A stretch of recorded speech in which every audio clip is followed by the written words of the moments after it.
ప్రబలినప్పుడు నీతిమంతులు దాక్కుంటారని మా పాయింట్ దగ్గర దుష్టులు గొప్పవారగున్నప్పుడు చదివాం. దుష్టులే జనం దృష్టికి గొప్పవాళ్ళుగా ఉంటున్న దినాలు ఇవి.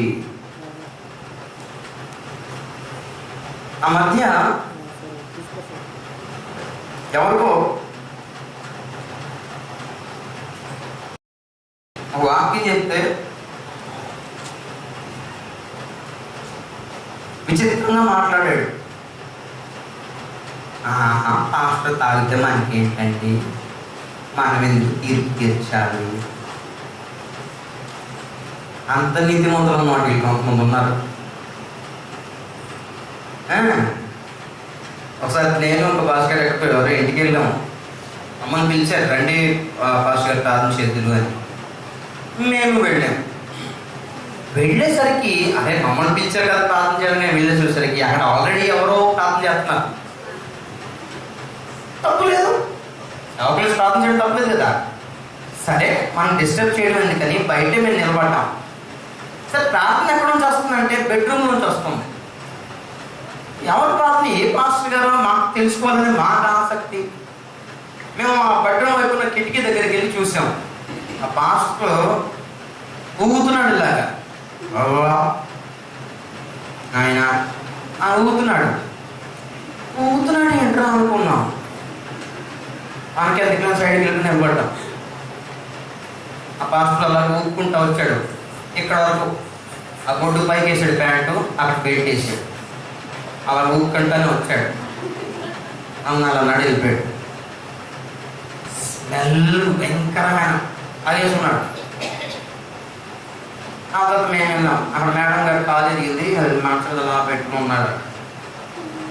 ప్రార్థన చేసి ఏంటి నాకు ప్రార్థన చేసుకుంటున్నారు ఇలాంటి వాళ్ళు చేద్దా అంటే ఎవరైనా సేవకులే కదండి. మనం ఎదుగు తీర్పు తాగితే మనకేంటి, వాళ్ళు ఏం చేస్తే మనకేంటి. చాలా విచిత్రం అనిపించింది మాకు. అంటే మంచికి చెడుకి కూడా తేడా లేకుండా ఉండాలని ఉందా బైబిల్లో? క్రైస్తవులు అలాగే ఉండాలా?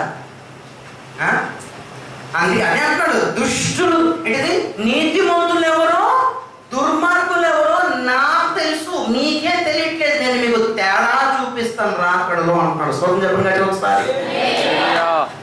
అమ్మ టీవీ 9లో ప్రోగ్రామ్ ఇచ్చాడు, స్పెషల్ ప్రోగ్రామ్. ఎప్పుడు ఎవరు ఆ ఇంటర్వ్యూ తీసుకోలేదేమో. ఎవరిని ఇంటర్వ్యూ తీసుకున్నారు తెలుసా? అఘోరి. ఎవరిని? అఘోరి అంటే ఎవరు తెలుసా? కాశీలో, ఉత్తరప్రదేశ్లోని కాశీలో గంగా నది దగ్గర బూడిద పాముకొని శవాలను పిక్కుని తినేటోడు అనమాట. అదేంటో మన తెలుగు వాడు అక్కడ దొరికినట్టున్నాడు. ఎక్కడ దొరకబట్టారు కానీ మమ్మల్ని లాక్కొచ్చి కూర్చోబెట్టి ఇంటర్వ్యూ. అఘోరి గారు అసలు ఏం చేస్తే అఘోరి అవుతారు? అఘోరి అవ్వాలంటే దాని అర్హతలు ఏంటి, దాని క్వాలిటీస్ ఏంటి, దాని క్వాలిఫికేషన్ ఏంటి అని అడిగారు. మంచి క్వశ్చన్ సార్. అఘోరి అంటాడు, ఏమండి అఘోరి అనేవాడికి అసహ్యమైందంటూ ఏది ఉండకూడదు, దేన్నైనా వాసన చూడగలగాలి, దేన్నైనా నోట్లో పెట్టగలగాలి అంటాడు. ఏంటట? ఒక గలీజ్ రోడ్డు మీదకి వెళ్తుంటే సైడ్ ఒక గలీజ్ ఉందనుకో ఖర్చు పెట్టుకోకూడదంట. అఘోరి క్వాలిటీ అది. అవసరమైతే దాన్ని తినగలగాలి, దాన్ని రుచి చూడగలగాలి. అది చచ్చిన కుక్కైనా, రోడ్డు కట్టంగా చచ్చిన అలిగిన పందైనా, అది ఏదైనా, అది శవమైనా, అది గలీజ్ అయినా, అది కుళ్ళిపోయిన కానువైనా, అది కుళ్ళిపోయిన కూరైనా, అది ఏదైనా సరే అసహ్యం అందంటూ వాడికి ఏది ఉండకూడదు. అన్నిటినీ భగవంతుని సృష్టిగా దానిని ఆరాధించాలి, అర్హ తీసుకోవాలి. అది ఎమోషన్స్ అల్లకుండా అంత ఎమోషన్గా చెప్తున్నాడు. అప్పుడు నాకు అనిపించింది, అయితే క్రైస్తవ అఘోరీలు కూడా ఉన్నారు. వీళ్ళకి అసహ్యం అంటే ఏది లేదు అయితే, అంతే కదా మరి. ఒక నీతిమంతుడన్న సేవకుడికి, ఒక దుర్మార్గుడనే సేవకుడికి తేడా లేకుండా ఉన్నారు. నీతికి దుర్నీతికి తేడా లేకుండా ఎలా ఉన్నారండి క్రైస్తవులు? నాకు అర్థం కాదు. దానికి కారణం ఏంటో చెప్పనా? మళ్ళీ అక్కడ అక్కడికే వచ్చింది పాయింట్. మీరు ఆ ఊరికి ఎవరు అనుభవం తిట్టుకొని ఉంటాడు. నన్ను చెప్తాను కదా, ఆశీర్వాద ప్రసంగాలు ఎక్కువైపోయి అసలు చేయాల్సిన ప్రసంగాలు తప్పిపోతున్నాయి. అసలు యాజక పరిచర్యలో యాజకుడు చేయాల్సింది ఏంటో చెప్పనా? ఏం చేయాలి? దోమ ఏడో దీపం వెలిగించడం, ఈ రెండే అనుకున్నారేంటి? యాజక పరిచర్య ఏంటో చూపిస్తాను. లేవియ కాండము 10వ అధ్యాయము 10వ వచనం. అంటే సేవకుడు చేయవలసిన పరిచర్య ఏంటో 8వ వచనం చదవండి.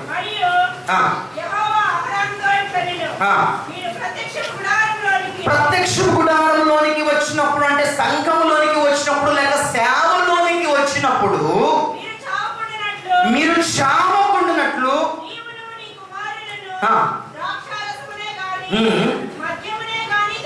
త్రాగకూడదు.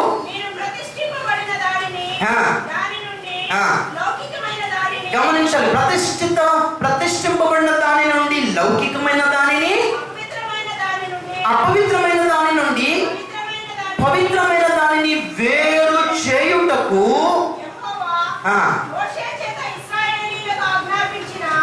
సమస్త విధులను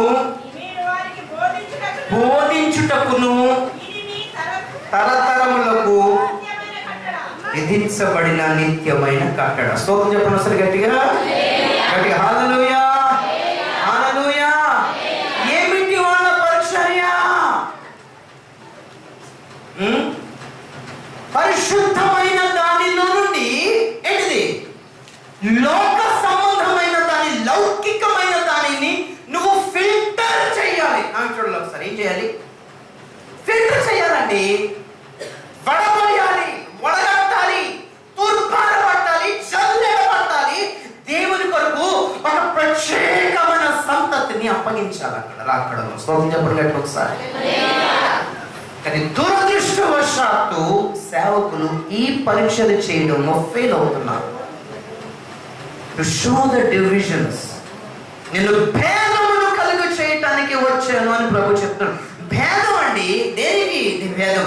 ఆత్మ సంబంధమైన దానికి శరీర సంబంధమైన దానికి మధ్య తేడా చూపించడానికి వచ్చాను అంటున్నాడు ఆయన. ఆయన పరిచర్య అది. దైవ రాజ్యానికి సైతాను రాజ్యానికి నేను తేడా చూపిస్తాను.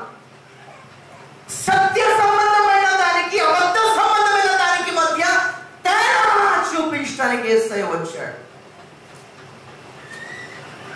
సంఘాల్లో లౌక్యం ప్రవేశించింది. ఏం ప్రవేశించింది? లౌక్యం అంటే ఏంటి తెలుసా? నా ఫ్రెండ్స్ స్తోత్రం చెప్పండి ఒకసారి. లౌక్యం అంటే బైబిల్ని సైంటిఫిక్ గా ప్రూవ్ చేయడం. ఎలాగా అంటే బైబిల్ని సైన్స్ కనుక ఒప్పుకుంటే బైబిల్ కరెక్ట్, సైన్స్ ఒప్పుకోకపోతే బైబిల్ కరెక్ట్ కాదు. నేను నిన్నేమన్నాను? బైబిల్ ఒప్పుకుంటేనే సైన్స్ కరెక్ట్. స్తోత్రం చెప్పండి ఒకసారి. కాదు వీడు అలా కాదు, వీడేమన్నారంటే లేదు సైన్స్ ఒప్పుకుంటే బైబిల్ కరెక్ట్. ఉదాహరణకి జాకిర్ నాయక్ అనే ఒకడు ఉన్నాడు, ఒక ముస్లిం అధినేత. ఆ మధ్య పీస్ టీవీ వాళ్ళ ఉర్దూ ఛానల్, వాళ్ళ ఛానల్ వస్తుంది, వాళ్ళ మతకు సంబంధించిన ఛానల్. అందులో 2 ప్రోగ్రామ్స్ వేసాడు. ఒకసారి నేను చూశాను. ఒకటేంటి అంటే 22 ఎర్రర్స్ ఇన్ ద బైబిల్. బైబిల్లో ఉన్న 22 తప్పులు అని చెప్పాడు. అంటే బైబిల్లో 22 పొరపాట్లు ఉన్నాయి.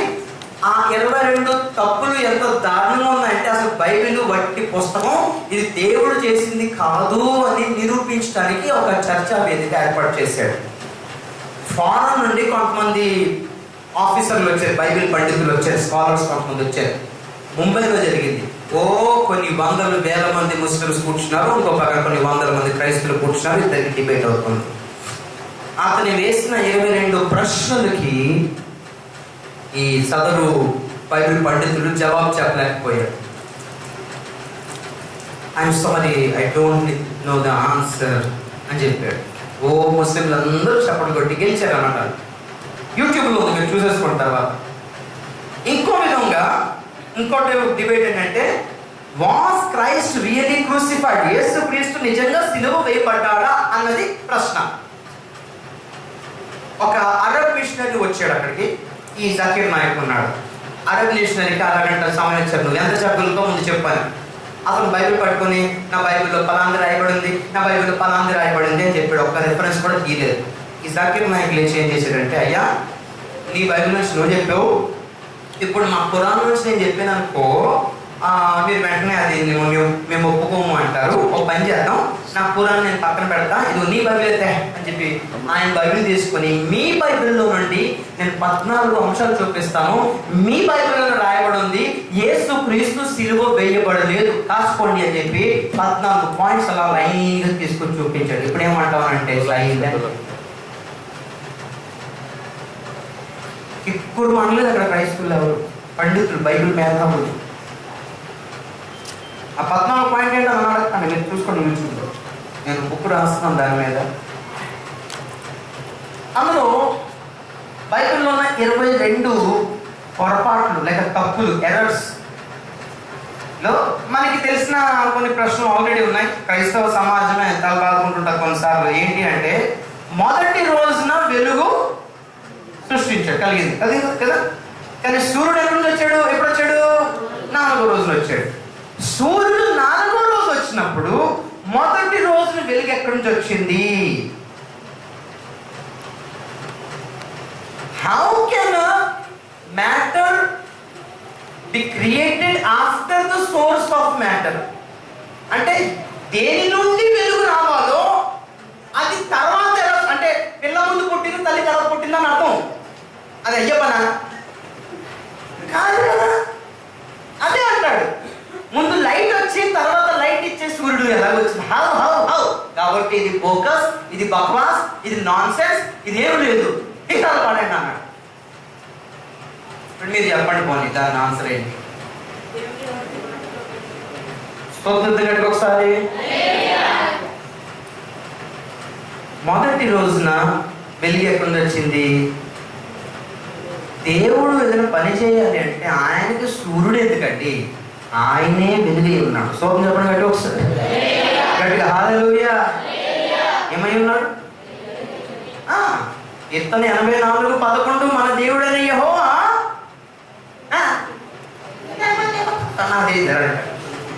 మరి చదువుతారా? చదవ.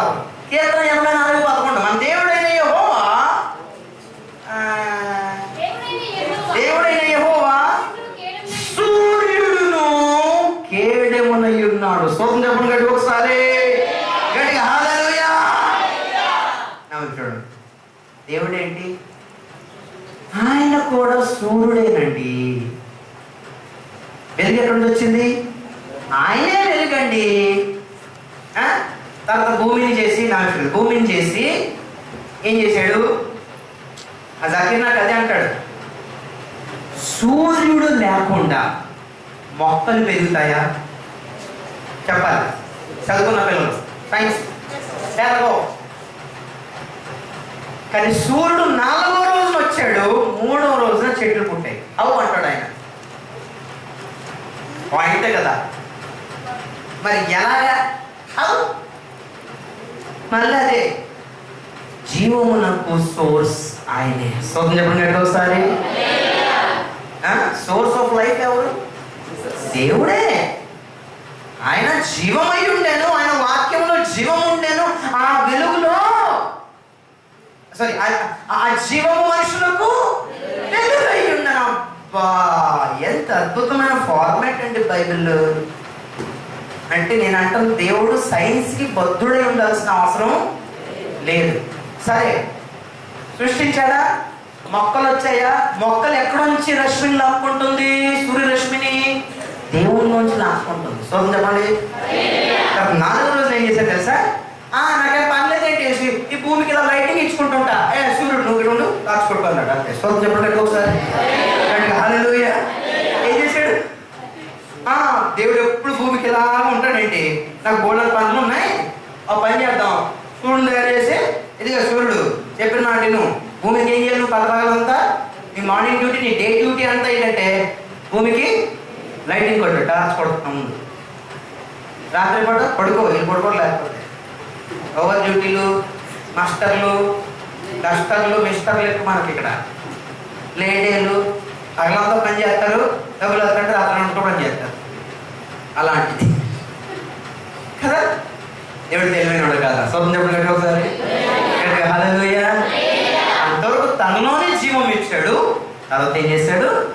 సూర్యుడు పెట్టాడు.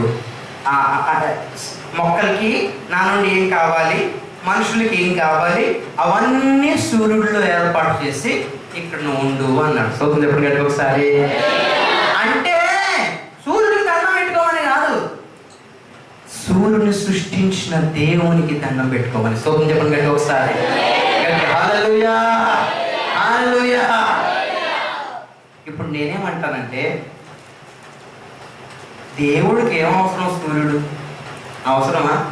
లేదు. అందుకే నూతన యెరూషలేములో ఏం లేదో తెలుసా? సూర్యుడు లేడు. చెప్పబడ్డాడు ఒకసారి. హల్లెలూయా. సూర్యుడు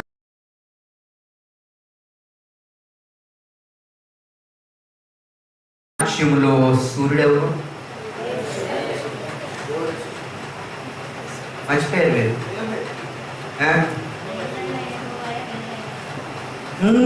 నీతిమంతులే సూర్యుని నేను నిత్యముగా ప్రకాశించుచుందురు, దిగి వచ్చుచున్నది పెండ్లి కుమార్తె వలె మహిమతో నిండి, స్వర్గమునందున్న దేవుని యొద్ద నుండి దిగి వచ్చుచున్నది. హల్లెలూయా. సూర్యుని వలె అంటే ఎంతమంది అయితే ఎత్తబడతారో వారికి ఇవ్వబడిన మహిమ శరీరాలే తేజరిల్లుతాయి. స్తోత్రం చెప్పండి గట్టిగా ఒకసారి.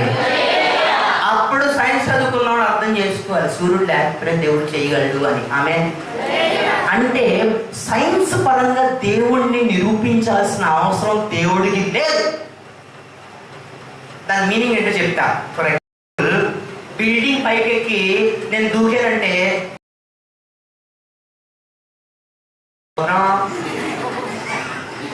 అంతేనా?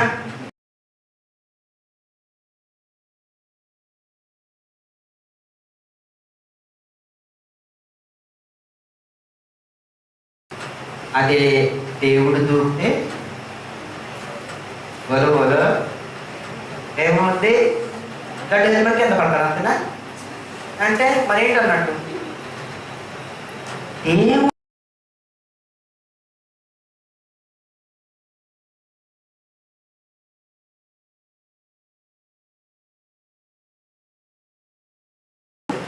స్తోత్రం చెప్పినట్టు ఒకసారి. అది నీళ్ళల్లో కాలు పెడితే ఏమవుతుంది? ఉడుందని మునుగుతాం. అదే దేవుడు కాలు పెడితే అరే ఆ పంట నీళ్ళని నడుచుకుంటూ వచ్చేస్తాడు ఈయన. అరే బ్రేక్ అయ్యి వేసుకో ఎక్కాడంట, మధ్యలో లిఫ్ట్ అంట. అదే ప్రభా ఎలా నడుచుకుంటూ వచ్చేసావు? అలా నడుచుకుంటూ వచ్చేస్తే స్తోత్రం చెప్పినట్టు ఒకసారి. నీళ్ళ మీద నడిచాడు ఆయన. ఆమేన్, హల్లెలూయా. సమాధి నుంచి లేచాడండి, రక్తం చేతిలో పట్టుకున్నాడండి. మగ్ధలేన మరి వచ్చింది పట్టుకోవడం యేసయ్యా అంటే, ఆనమ్మ మా తండ్రి దగ్గరికి నేను వెళ్ళలేదు, ఈ రక్తం తీసుకెళ్ళి అక్కడ మనసం మీద ప్రోక్షించి ఆయన కాళ్ళ దగ్గర ప్రోక్షిస్తేనే కానీ రక్షణ శాంక్షన్ కాదు, నువ్వు పనిచేయి, తను ముట్టుకోకుండా నువ్వు పరిగెత్తి వెళ్ళిపోయి శిష్యులకు చెప్పు ఆయన లేచాడని చెప్పు, ఇదిగో నేను వెళ్ళి వచ్చేస్తానని చెప్పేసి ఆయన ఎప్పుడు వెళ్ళాడు, ఎప్పుడు వచ్చా సాయంకాలం రెడీ, నన్ను ముట్టుకో. అదే ఇప్పుడు పర్వం దగ్గర వెళ్దాము, ఏం చేసామంటే అదే పైకి వెళ్ళాం, కొంచెం మాట్లాడి దేవుడితో కొంచెం మాట్లాడి లేచినాం కదా, 3 రోజులు అయితే అనుకున్నాం ఉన్నాం. సోపం చెప్పినట్టు ఒకసారి అంటే మామూలుగా వచ్చాము, 40 రోజులు అందరికి చూపించుకొని మా అలాగే వెళ్ళిపోయాడు. భూమి యొక్క గురుత్వాకర్షణ యేసయ్య మీద క్రియేట్ చేసిందా?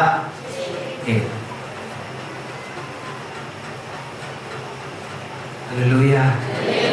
అంటే బైబిల్ని సైన్స్తో పోల్చి చెప్పాల్సిన అవసరం లేదు. ప్రతీది కనుక సైన్స్ ఎక్స్ప్లెయిన్ చేయగలిగితే అది మిరకల్ ఎందుకు అవుతుంది? హల్లెలూయా. అర్థమైందా? హల్లెలూయా. ఏంటంటున్నాను? మిరకల్ అంటే ఏంటి? అద్భుతం అంటే ఏంటి? సైన్స్ వర్ణించలేనిదే అద్భుతం. The thing, the matter or the happening which science can not explain చేయలేనిది.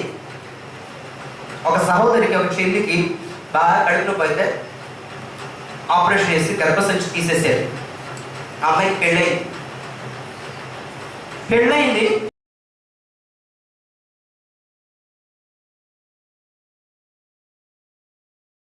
ఉన్నారు, అమ్మో తెలిసిపోద్ది, అమ్మో తెలిసిపోద్ది, అమ్మో తెలిసిపోద్ది, ఆ భర్త ఉంచుతాడో వదిలేస్తాడో ఏంటో, అమ్మో అయ్యో అంటే ఈ అమ్మాయి ఇంటికి వచ్చింది. ఏంటంటే 3 నెలలు స్వప్నం కట్టుకొస్తారు. ఎలా? దీనికి సైన్స్ దగ్గర ఏమైనా ఎక్స్ప్లెనేషన్ ఉందా చెప్పండి? తల వెంట్రుకలు కట్ చేస్తే పెరుగుతాయి, గోల్డ్ కట్ చేస్తే పెరుగుతాయి, ఒక వయసు వరకు పళ్ళు పోతే వస్తాయి. అర్థమైందా? లివర్ కాలేయం కట్ చేస్తే అది కూడా పెరిగే అవకాశం ఉంది, కానీ కట్ చేసిన గర్భసంచి మరలా ఎలా పుడుతుందండి? Dance miracle. సోదరు చెప్పండి ఒకసారి. అది అద్భుతం అంటే. కానీ సైన్స్ ఏం చేస్తుందంటే ప్రతి అద్భుతానికి ఒక సైంటిఫిక్ ఎక్స్ప్లెనేషన్ ఇచ్చి అదే పెద్ద అద్భుతం కాదులే, ఎదుగో సైంటిఫిక్ గా దానికి ఒక రీజన్ ఉందిలే అని చెప్పేస్తాను. అంత చవకబారిందా అండి బైబిల్? ప్రభు అదే అంటున్నాడు, మీ పని ఏంటి? పరిశుద్ధమైన దానిలో నుండి లౌకికమైన దాన్ని కట్ చేసి అవతల పడేయండి. సో ఇప్పుడు ఒకసారి హల్లెలూయా, హల్లెలూయా. జన్మతః పుట్టుకతో పాపము చెయ్యాలి అనిపించే స్వభావం ఉన్న కావున్న రక్తం ఇది, నైజం ఇది, డిఎన్ఏ ఇది. కానీ రక్షణ పొందిన వానిలో బైబిల్ చెప్తుంది దేవుని డిఎన్ఏ ప్రవేశిస్తుందంట. స్తోత్రం చెప్పగలట ఒకసారి. అంటే డిఎన్ఏ మారుతుందంటండి. ఒక మనిషి యొక్క డిఎన్ఏను మార్చగలడు దేవుడు. స్తోత్రం చెప్పగలట ఒకసారి. గ్రీకు భాషలో నీతిమంతునిగా తీర్చబడుట అనే పదానికి ఉన్న అర్థం ఏంటో తెలుసా? ఇప్పుడు మనం పాపం చేసాము, క్రీస్తు రక్తంతో కడిగబడితే ఏమవుతున్నాం? మనం నీతిమంతులుగా తీర్చబడుతున్నాం. ఈ నీతిమంతులుగా తీర్చబడుట ఇంగ్లీష్లో జస్టిఫికేషన్ అంటారు. జస్టిఫికేషన్ అంటే ఆ గ్రీక్ భాషలో ఉన్న అర్థం ఏంటో చెప్పిన, శీలాన్ని కోల్పోయిన ఒక కన్య యొక్క శీలం తిరిగి రావడమేనంట. చెప్పడం గట్టిగా ఒకసారి. హల్లెలూయా. అంటే కన్యాత్వం కోల్పోయిన ఒక కన్య తిరిగి కన్యగా మారడమే. అదంటండి నీతిమంతులుగా తీర్చబడటం అంటే. పరీక్ష చేస్తే ఆమె పాపం చేయలేదు అనిపిస్తుందట. లేదండి మీ పాపం ఏం చేయలేదే, ఎందుకు మీకు ఎలా అనిపించింది, అవసరం టెస్ట్ చేసుకుని చూడండి అనొచ్చంట.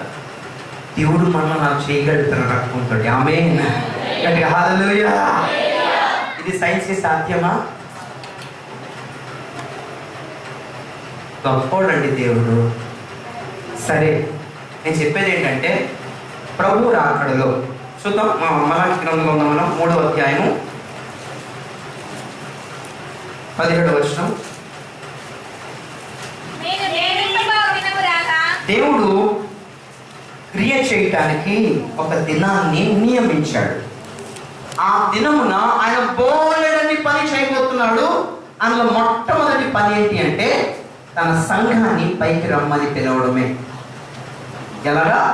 నేను నియమింపబో దినము రాగా వారు నావారై నేను సంపాదించిన నా కష్టార్జితమయ్యుందురు, నా స్వకీయ సంపాద్యమయ్యుందురు. చాలు చూడండి ఒకసారి. ఒకసారి ఈ నావారు అని ప్రభు ఎవరిని అన్నాడు తెలుసా? మనం అంటే పాటలు పాడు నా దేవా, నా యేసు, మా ప్రభు, మా దేవుడు, మా యేసు అని అంటాం, కానీ అంతమందిలో ఆయన మావాడు అని ఎవరిని అంటాడు? ఉదాహరణకి ఒక రౌడీనో గుండానో పోలీసులు పట్టుకున్నారు అనుకోండి, ఆడ పోలీస్ స్టేషన్లో కూడా వాడు చొక్కా పట్టణం ఎప్పింది ధీమాగా ఉంటాడు. ఏంటి సార్ మినిస్టర్కి ఫోన్ చేసుకోండి మీకు కావాలంటే ఏంటి అంటాడు. నేనేం చేయాలి? మినిస్టర్కి ఫోన్ అంటే మినిస్టర్ నుంచి ఫోన్ వస్తుంది. మినిస్టర్ ఏమంటాడు? చెప్పడు ఏమంటాడు? మనోడే అరే అప్నాయి ఆత్మీయ యార్ చూడదో అంటాడు. మనోడే వదిలే అంటే సార్ మేము సారీ అండి వెళ్ళిపోవాలి వేసలేదు ఏం లేదు. అర్థమైందా?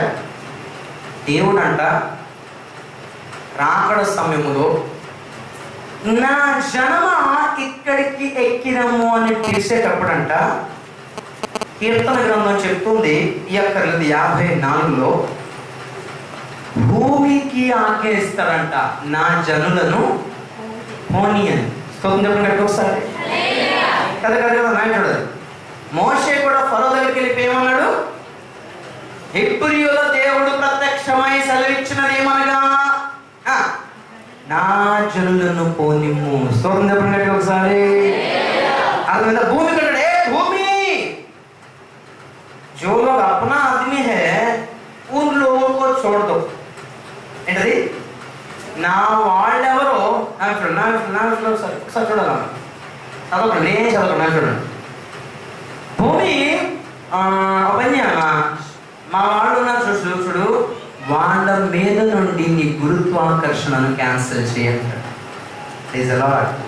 చెప్పలేమన్నా ఎగిరి వెళ్ళడం కష్టమా కదా? మనకి అంత ఎక్కలు ఉన్నాయా? మనకి ఇంకేముందా? ఒక్కొక్కరు ఉన్నాం 110 కేజీలు, ఎలాగే ఇస్తాం? కోపం చెప్పినట్టు అంతేనా? అమ్మ నా 200 అంటే నేను వెళ్తాను అనే టెన్షన్ మనకు ఉంటుంది.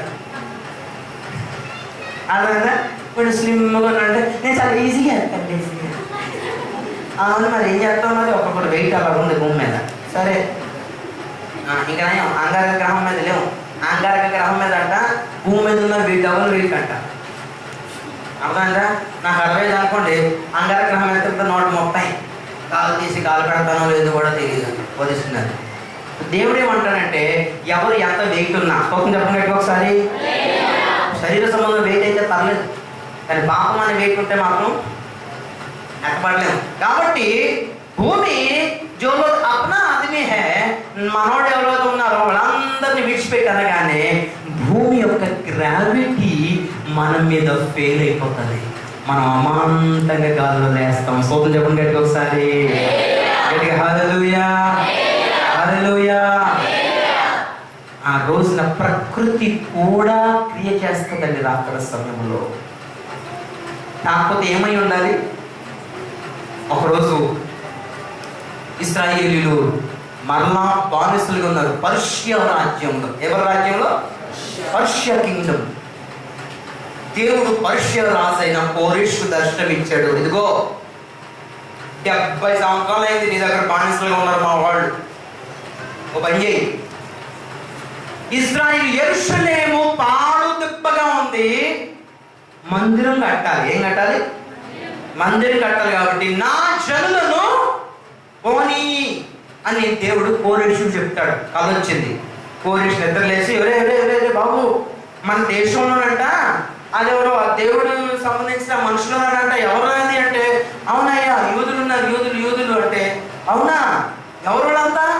వాళ్ళని వేరే దేశం నుంచి బబులోను రాసి తీసుకొచ్చాడు. అయ్యా వాళ్ళు ఎక్కడ ఉండిపోయారు అంటే, అమ్మో ఇంకా నయం, ఇంకా 4 రోజులు ఉంటే మనం చచ్చిపోయేలాగా ఒక పని చేయి, మీలో ఎవరు ఆయన వారు సొంత ఒకసారి the people who belong to the God of Israel.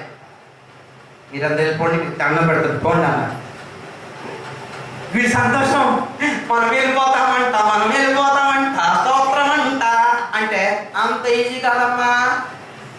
మీరు ఎవరు ఆయన వారో గ్రంథమందు మీ పేర్లు దాఖలైనవో లేవో చూసుకోండి అన్న. స్తోత్రం చెప్పండి ఒకసారి. అంతే, రిజిస్టర్ పుస్తకాలు తెరిచారు, ఓటర్ కార్డులు తెరిచారు, ఆధార్ కార్డులు తెరిచారు, ఇంకా కొత్త కార్డులే వస్తున్నాయంటే అన్ని తెరిచారు, అందులో చూసుకుంటున్నారు. పరీక్ష వాడేవాడు, దేవుని వాడేవాడు. స్తోత్రం చెప్పండి గట్టిగా. పరీక్ష వాడేవాడు, బబులోను వాడేవాడు, దేవుని వాడేవాడు. అలాగో జనమంతా ఆఫీస్ దగ్గర క్యూలు కడుతున్నారు, లైన్ కడుతున్నారు. అయిపోతుంది, ముగించేస్తా. ఎజ్రా గ్రంథము, ద మోస్ట్ ఇంపార్టెంట్ గ్రంథము, నేను బాగా లైక్ చేసే గ్రంథము ఎజ్రా గ్రంథం. చూడండి ఒకసారి, కొత్త బైబిల్ నాది, దేవుని మహాకృపణలు దొరికితే కనుక మనం జరిగిన అలా మనం కొంచెం హెల్ప్ చేయండి. 3వ వచనం ఎజ్రా గ్రంథం 1:3 చదవండి ఒకసారి. కావున మీలో ఎవరు, ఆ మాట రౌండ్ చేసుకోండి, మీలో ఎవరు ఆయన జనులై ఉన్నారు. అమ్మా చదవండి.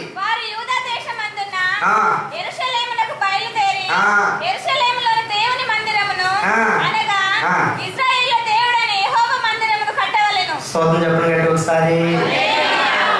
ఏంటంటే రాజ్యం నాకు చూడండి, ప్రభు తన రాకడలో ఈ భూమికి ఆజ్ఞాపిస్తాడు. భూమి నా జనులు నీలో కొంతమంది ఉన్నారు, వాళ్ళందరినీ ఏం చేయి, పంపించేయి. కోరేష్ చెప్తున్నాడు, ఇదిగో మీరు ఎవరైతే ఆయన జనులై ఉన్నారో మీరందరూ బయలుదేరి యెరూషలేము వెళ్ళిపోండి. స్తోత్రం చెప్పండి గట్టిగా ఒకసారి. ఏమండి, దేవుడు చెప్తే సైతం చేయకుండా ఉంటాడో చెప్పండి మీరు? అంతే కదా, అంతే కదా. హల్లెలూయా. దేవుడు చెప్తే ఏ దెయ్యం వదలకుండా ఉంటాడు చెప్పండి అన్న. దేవుడు చెప్తే ఏ బతకాలు తెగవు. నా జనులను పోనీ అనగానే భూమి మనం వదిలేస్తారు, మీకు దండం పెడతాను వెళ్ళిపోండి అంటారు. స్తోత్రం చెప్పండి గట్టిగా ఒకసారి. హల్లెలూయా. మొత్తం మీద అలా అనగానే ఆ 2వ అధ్యాయంలో వంశములు లెక్క మొదలైంది. ఫలానా వంశం, ఫలానా గోత్రం, ఇటువంటి సైడ్కి ఇటువంటి మీ పేరుందా, ఓకే టిక్ కొట్టాలి, వెళ్ళిపోవచ్చు. మీకు వీసా డబ్బులు అక్కర్లేదు, మీకు ఏం అక్కర్లేదు, మీ పేరు ఉందా లేదా చూసుకోండి చాలు. డబ్బులన్నీ ఈ ప్రభుత్వం ఇచ్చి పంపిస్తారు. స్తోత్రం చెప్పండి గట్టిగా ఒకసారి. గవర్నమెంట్ ఇచ్చి పంపించిందండి. హర్షా ప్రభుత్వం ఇచ్చి ఛార్జీలు ఏంటి అసలు, పేరు ఉందా లేదా చూసుకోండి అని మొత్తం చదివితే 2వ అధ్యాయము 62వ వచనం చదవండి. వీరు వంశావళి లెక్కలో తమ తమ పేర్లను వెతికినప్పుడు అవి కనబడకపోయినందున అది అపవిత్రులుగా ఎంచబడిరి. చాలు. నా చూడండి ఒకసారి. ప్రభు రాకడ వరకే మేము కూడా కిరస్తపోదమేనండి, మేము కూడా క్రిస్మస్ పండుగలు చేసుకుంటామండి అన్నట్టు ఉంటుంది. కానీ ఒక్కరోజు జరిగిపోతుంది. గ్రంథమందు దాఖలైన వారెవరు, గ్రంథమందు పేరు లేని వాళ్ళు ఎవరు? స్తోత్రం చెప్పండి గట్టిగా ఒకసారి. అరే మెంబర్షిప్ అంటా వెళ్ళు రాయించుకోపోయాడా, చూస్తాంలేండి టైం ఉంది కదా, 10th క్లాస్ పాస్ అయినాక చూస్తాము, ఇంటర్ పాస్ అయినాక చూస్తాము, ఇది ఉద్యోగం వచ్చినాక చూస్తాము అనుకుని ఉన్నారు. లాస్ట్కి పేర్లు ఉన్న వాళ్ళు అందరూ వెళ్ళిపోండి అనేసరికి మిగిలిన వాళ్ళు కొంతమంది ఏమయ్యారంట, పేర్లు లేవు. వీళ్ళు ఏమైనా చెప్పండి, మీరు చెప్పండి. వీళ్ళు ఏమయ్యారు, అటు దేవుని వాళ్ళు కాదు, ఇటు లోకమంది కూడా కాకుండా అయిపోయి లాస్ట్. మీరు ఎక్కడి నుంచి వచ్చారయ్యా, మీరు ఏదో జ్వరపాటు తాటలాగా తీవ్రవాదులు లాగున్నారే, జైల్లో పెట్టండి అన్నట్టు అయిన పరిస్థితి అక్కడ. అంతేనా? అటు లేదు ఇటు లేదు. నామకార్థ క్రైస్తవుల పరిస్థితి ఇదే. పరిపూర్ణమైన క్రైస్తవులు అయితే పరలోకం, పూర్తిగా లోక సంబంధులు అయితే లోకం అంగీకరిస్తుంది.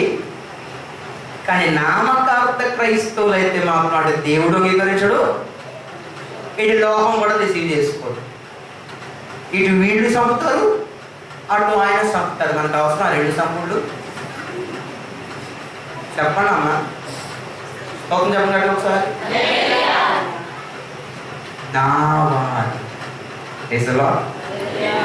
ఫైనల్ మాట చదువుతాం. లేవియా కాండము 20:26. నా వారు అని ప్రభు ఎవరిని అంటాడు?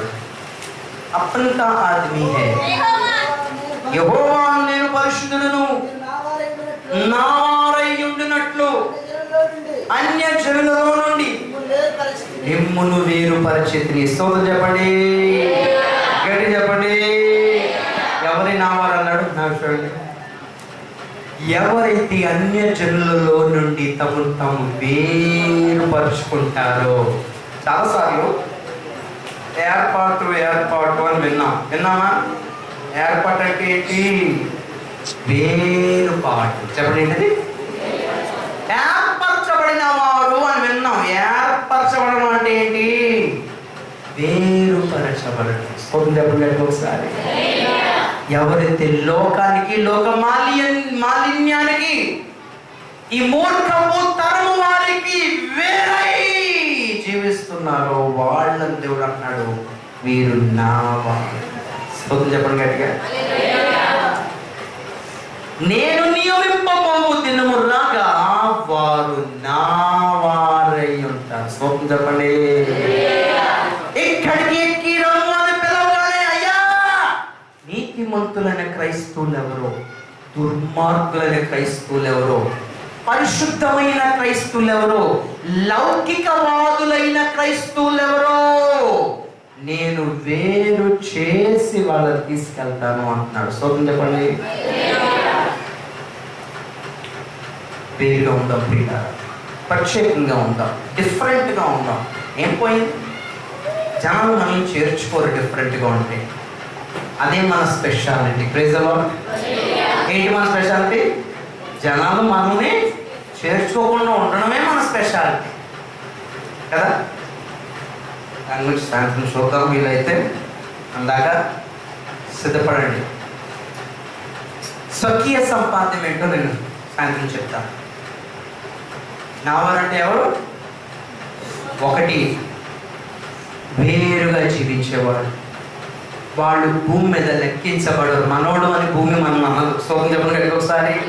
అరే మనోడురా అని చెప్పి తాగుబోతులు మనం లెక్కేసుకోరండి. ఈ లోక సంబంధులు, అపవిత్రులు, నీచులు, మూర్ఖులు, అవిశ్వాసులు, అల్ప విశ్వాసులు మనల్ని చేర్చుకోకుండా ఉండడమే మన భాగ్యం. స్తోత్రం చెప్పండి గట్టిగా ఒకసారి. హల్లెలూయా. వాడు మనల్ని మనోడేరా అంటే మనం మునిగిపోయినట్టే. వాళ్ళు కాదు అనాల్సింది. ఎవరు అనాలి? యేసయ్య అనాలి, మనోడే అనాలి. ఆమేన్. ఒక మాటలు దీవించిన ప్రార్థించారు.